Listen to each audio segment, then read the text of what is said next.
Have you ever woken up already feeling behind? Like the day is chasing you before you even open your eyes.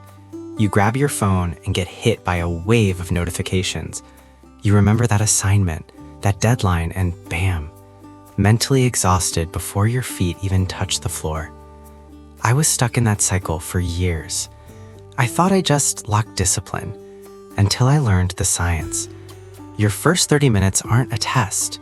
They're a conversation with your brain, and you're accidentally telling it the worst story. Let's break down that bad morning conversation. Minute 1, reactive alert. You check your phone. Your brain gets a hit of random fragmented dopamine. You're training it for distraction, for chaos. The first message you send is, "Today is about reacting." Minute 5, survival mode. The to-do list floods in. This activates your amygdala, the brain's panic button.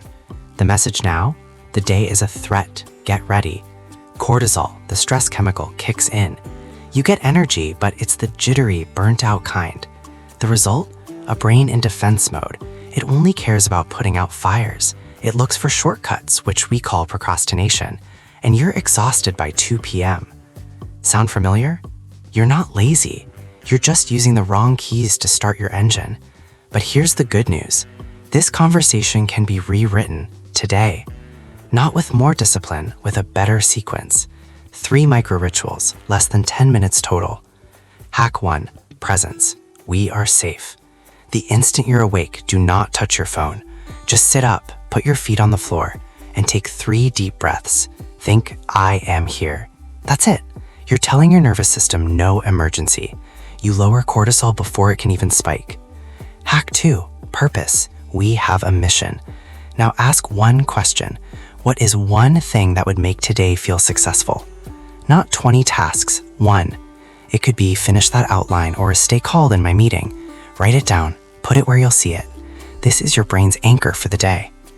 Hack 3, movement. We are alive.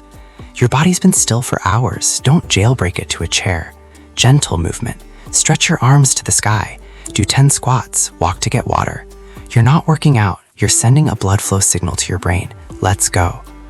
Now here is the most important part. The order is sacred. Presence, purpose, then movement. Do it backwards and it's like forcing a lock. This order is the master key because you're talking to your brain in its own hierarchy.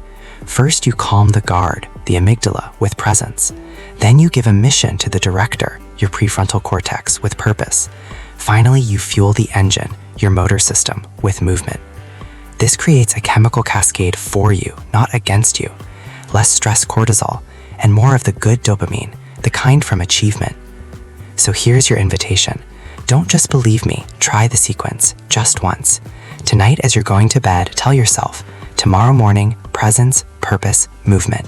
It won't be perfect, but you will feel the difference. That feeling of the day chasing you, it stops. You'll be ahead of it. You'll have the upper hand. Let me know. Comment key activated below. Let's hack this system together and share this with a friend who needs to hear it. Talk to your brain tomorrow. It's listening. See you tomorrow.